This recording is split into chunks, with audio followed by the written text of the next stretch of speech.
Right now at 4, the mass school threat hoax. Reports of active shooters at multiple schools in our area at the same time. The Department of Justice says it's aware of the school threats happening across the state. Wisconsin Attorney General Josh Cohn joins us now. Thank you for your time this afternoon. Is the DOJ investigating these incidents, and what does that investigation involve? But we start with Weather Watch 12 and a sloppy impact day here in Milwaukee. Rain this morning, snow this afternoon, making for some messy roads right now. We do have team coverage of this impact day. Weather Watch 12 meteorologist Molly Bernard is in News Tracker 12, but we're going to start things off with the chief, Mark Baden. Mark, we saw a quick band whip through this afternoon. And that band was heavy from Milwaukee to Waukesha, and I'll be honest with you, got nervous for a while. Breaking news here at 4, a deadly police shooting in Milwaukee. And information coming from 2 sources. That shooting happened just before 2 o'clock this afternoon near 91st and Silver Spring. And investigative reporter Hillary Mintz is live at the scene. Hillary, you've been talking to people around the area. What are you learning right now? Well, the center of this investigation is right behind me there. You can see we're going to zoom down right in the intersection. You see a white car smashed in the front and that black vehicle as well. It has been a heavy week for Milwaukee police. And this afternoon, we are sitting down with Police Chief Jeffrey Norman. We want to thank you for your time. We want to say we're saddened about your loss as well as the department's loss. What has the feel been like within the department? 12 News at 4. You know, I think since Friday, I made it clear that my intention was to play, and my intention was to play for the New York Jets. Breaking his silence, Aaron Rodgers on his football future, from retirement to playing elsewhere. What he says changed. And I'm live in Green Bay from the front office to fans. Reaction pouring in. We don't take for granted being in this situation. Plus a major send-off for Marquette basketball. The men's and women's teams headed to the NCAA tournament. Their excitement ahead of the big dance. First at 4, Packers quarterback Aaron Rodgers delivers his much-anticipated announcement saying today he wants to move on. Big 12 Sports Director Dario Melendez is at Potawatomi Sportsbook covering the NFL Draft. And we'll get to the draft in a minute, but first let's start with the Bucks. And Dario, you said you have never seen Giannis like he was after the game. And the big story today is Giannis's historic night on the court and the drama after the game. The Bucks superstar scoring a franchise record 64 points in last night's win. Big 12 Sports' Stephanie Sutton joins us now. Steph, it's the post-game antics, though, stealing headlines today. They sure are. Lots of drama. We start this half hour with a heated Giannis Antetokounmpo after a historic night. Big 12 Sports' Stephanie Sutton is here again. And Steph, a franchise record, 64 points for Giannis, but the moments after the buzzer making headlines today. Yeah. Joining us now for his insight is former Marquette star and NBA guard Tony Smith. Tony, thank you for joining us. What is the protocol when it comes to receiving a game ball? Now to a Milwaukee apartment complex without mail for months. Frustrated residents calling 12 News for help. We started pointing questions to the property manager as well as the U.S. Postal Service. And now residents near 43rd and Good Hope say they are getting their mail again. 12 News' Kendall Keys is there live tonight. And Kendall, 12 News investigates getting results. To just serve our community. This is awesome, and we see the emotion because it's so personal for you, and this is a part of your testimony from your dream of starting this to where it is now, and you're not even reaching the pinnacle just yet. Right. Yeah, we're real early in this journey, so we need everybody in Milwaukee's help, everybody in Wisconsin to support us and get Funky Fresh part of their grocery list so we can, chase this dream. That's what you need to do. Absolutely. Add it to the grocery list. Add it to the grocery list. And over the weekend at Summerfest, a special surprise for 2 fans at the end of one concert. Take a look.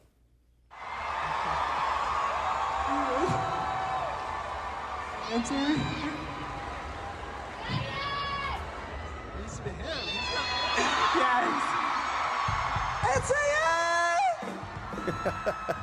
It's a yes. Pop singer Jordy there in the middle invited 2 fans on stage at the BMO Pavilion for a surprise proposal. Austin Kumke got down on one knee and asked his boyfriend Tyler Hall to marry him. Jordy celebrated the newly engaged couple on Instagram, writing, "Thank you, Milwaukee, for a night I'll never forget, and congratulations, Austin and Tyler.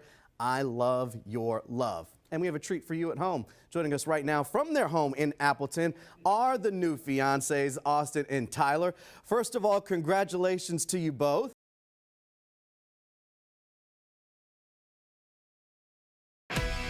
Leading the way with important local coverage. You're watching WISN 12 News at 4. This is going to be for a 3-year-old female. Conscious and breathing status is unknown. Breaking news, a 3-year-old shot in Kenosha. The girl flown to a hospital. The relative now in police custody. Hannah Hilliard standing by with new information. Then 2 police shootings and crowd chaos. The Milwaukee teenager now facing felony charges. What prosecutors say the teen didn't do right before the shooting. And the new video release policy for Milwaukee police now on hold. The judge's ruling this morning and the police department response into our newsroom late today. But we start at 4 with reports of shots fired on the freeway. A portion of I-41 closed right now at Blue Mound Road in Wauwatosa. We have live team coverage here at 4. 12 News' Kendall Keys is on the ground, but we'll start in the air with Matt Salemi in News Chopper 12. Matt. So this has become all too familiar sight here. The freeway shooting, and it's on 41 southbound. Everybody's being forced off the freeway right now at Watertown Plank Road. That is an evidence marker. I'm watching the sheriff's deputies walk the freeway, which is what they do, searching for evidence. This is the second marker that I've watched them drop, and this one is right by the Wisconsin Avenue overpass. They are currently underneath the overpass, and you can see now they just came out the south side of it. So what they do is they march the freeway looking for evidence markers. They dropped one just before the overpass there, and they dropped another one right here by the right there. You can see it in the center lane. So there's 2 evidence markers down. They have found 2 pieces of evidence. Now let's get to the closure again. Southbound, everybody's being forced off at Watertown Plank Road, and everybody is being the northbound. We got extra gapers because of all the police vehicles. They're entering into the construction zone. Those northbound delays start down at Lincoln Avenue on the bypass and continue all the way up past Watertown Plank. Southbound, you can see those delays go past Burleigh and they continue. It's an ugly ride. Also, Highway 100 is an ugly ride right now because that is where a lot of this traffic is going. Check out the bridge here just south of North Avenue. You can see it's loaded in both directions with traffic. You might want to try 124th Street to get around this. You might have to travel a little bit further, but you won't sit through these enormous backups. All right, thank you, Matt, and thanks for showing us that perspective from News Chopper 12. 12 News' Kendall Keys is also there. Kendall, what are you seeing? Well, the Milwaukee County Sheriff's Office says it's investigating a report of shots fired, and look here to see where deputies are diverting traffic off of the freeway. Luckily, they say there are no reports of injuries. MCSO sending out a tweet just after 3 this afternoon saying the suspect vehicle took the Zoo interchange eastbound. Traffic is being diverted off the freeway at Watertown Plank Road as they search the area. And so far, there's no word yet on when the freeway might reopen. An already busy Friday rush hour made even more so by this breaking news along the freeway. Kendall Keys reporting live. Kendall, thank you. Weather Watch 12 now, not a pretty day, but so far only a few sprinkles. Yeah, we might need to keep the umbrellas a little handy this weekend, Mark. Probably your best bet. Certainly not going to rain all weekend, but at times we are going to see some scattered showers out there. Temperature, it's not bad. It's 59. If you're inland, it is much warmer. We'll show you that coming up. But nice to see all the green. We will get some showers, keeping it nice and green. A little more shower action as we work our way into this evening. You can see pretty steady rain here down into parts of Walworth County. Outside of that, other than a sprinkle or 2 in our area, that is all we're really seeing. You can see the heaviest rain, even a few thunderstorms around Rockford right now. Not expecting to see much in the way of thunder in our area, but again, have the umbrella. We've got these scattered showers on the way.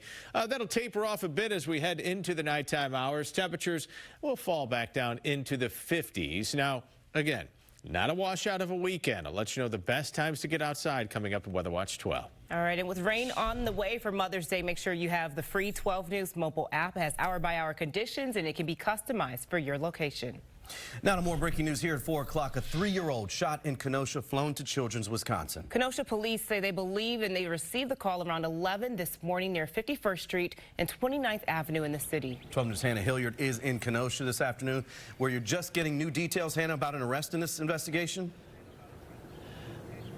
Right, Derek and Kristen. So the 3-year-old girl's older brother, an 18-year-old man, is in custody right now. Kenosha police say he was the one in possession of this firearm when the gunshot went off inside this home earlier this morning.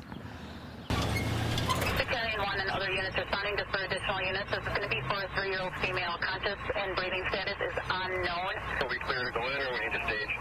Negative, you're going to have to stage. So right now, Kenosha police say they are unsure if the girl's brother fired the gun accidentally or intentionally, but say the 3-year-old did suffer a severe injury to her leg. First responders used Flight for Life to take her to Children's Wisconsin in Wauwatosa this morning. Police took the young man into custody as they determined what charges to refer to the district attorney. Certainly there would be negligent handling of a firearm. It could go as far as to recklessly endangering safety. We have to talk to that individual if he's willing to speak with us to try to determine exactly what happened. While police continue their investigation right now, they also say that they are able to hold this 18-year-old man in custody on a probation violation. As for the little girl, they do say she is expected to survive. That is the good news, Hannah. I know you've been in that neighborhood for much of the day, and you've spoken to some neighbors, including one neighbor who knows his family pretty well. Oh, right. So the next door neighbor, Derek, says that she actually loaned her car to the little girl's mother so she could get up to Wauwatosa and be by her side in the hospital. Coming up tonight on WISN 12 News at 5, what this neighbor says she heard as all of this was unfolding today. Hannah Hilliard live in Kenosha at 4. And as we get new information about the girl's condition and the investigation, we'll post it for you on the 12 News mobile app. Download it for free and turn on those push alerts for instant updates. Also breaking here at 4, criminal charges from the crowd chaos that led to a pair of police shootings 1 week ago. A 17-year-old boy is facing 2 felonies, including second-degree recklessly endangering safety. According to a criminal complaint, prosecutors say Dion Neighbors fired at least 7 shots into the air last Friday night. You see him highlighted in this surveillance video. The complaint says an officer told him to stop, but he didn't, and that's when an officer shot him. We bleeding now! You gotta go! Back up! We blurred the video, but the teenager can be seen sitting up with his hands in the air after being shot. Police said that he last was in the hospital with serious injuries. This all happened near Cesar Chavez and Scott. The complaint says a firearm was recovered at the scene. He faces up to 10 years in prison if convicted. Just days before police were scheduled to release body camera video from those shootings, a Milwaukee County judge put the video release policy on hold. The policy would have required Milwaukee police to release body camera video of critical incidents within 15 days. 12 News' Cyria Sandlin is at the courthouse. Cyria, the new policy went into effect May 1st.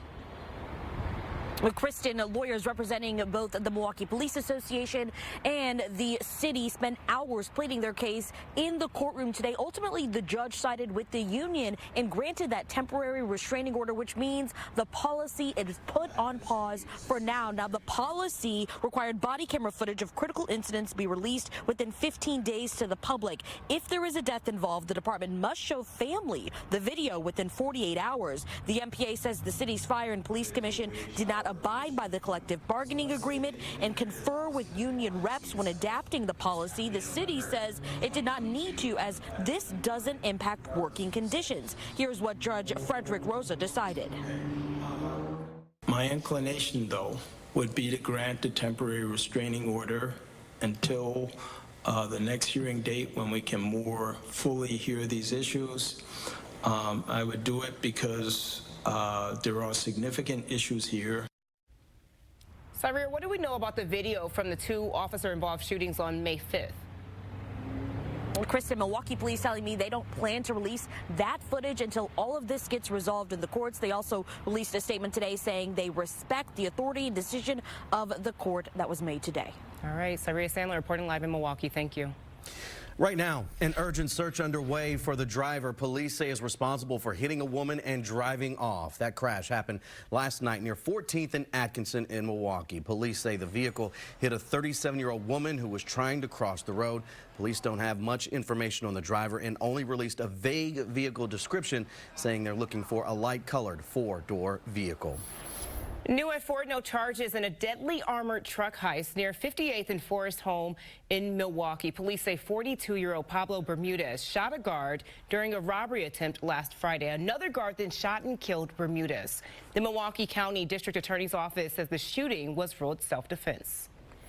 Milwaukee police have another tool to cut down on reckless driving tonight. Officers can now tow vehicles for repeat offenders.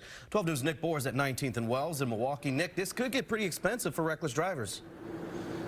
Right, Derek. On top of the reckless driving ticket, there's also a fee of $105 for the tow and then $20 a day for the tow lot every day that vehicle is impounded. And the offender won't be able to get their car back until they pay those fines. Milwaukee police, of course, have been looking for more ways to enforce reckless driving laws, considering a whopping 83% of reckless driving tickets go unpaid.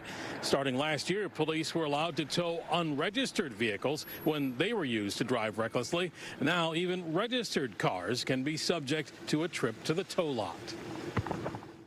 We simply want folks to obey the law, to do what's right. When reckless drivers endanger others, they will face consequences. We've said that time and again, and we are serious about it. And you see a collaborative team up here that will make sure that that is the case. And the mayor today signing that ordinance, which will allow those tows for reckless driving. It's expected to go into effect by the end of the month. And Nick, there are some limitations and some might say loopholes to the new law. Oh, right. It's only for reckless drivers who are behind the wheel of their own car. Of course, that leaves a lot of situations still out there for people who haven't paid their tickets. A Milwaukee alderman tells me, of course, he thinks the law could be much tougher. We'll hear from him coming up tonight on 12 News at 6. We'll look for you then. Nick Bohr reporting live this afternoon. A fallen deputy laid to rest. The service is paying tribute in St. Croix County. The concern over the number of law enforcement deaths in Wisconsin already this year. New border immigration rules, the controversial policy coming to an end, the changes for immigrants at the southern border. And coming up on 12 News at 5, that freeway scooter ride, the punishment the scooter company levied against the person who rode 5 miles on the freeway. Ahead at 5. And we have a live look here at the freeway from News Chopper 12. Shots fired on I-41 at Blue Mountain Road. We will pass along any updates here on 12 News at 4 and the 12 News mobile app.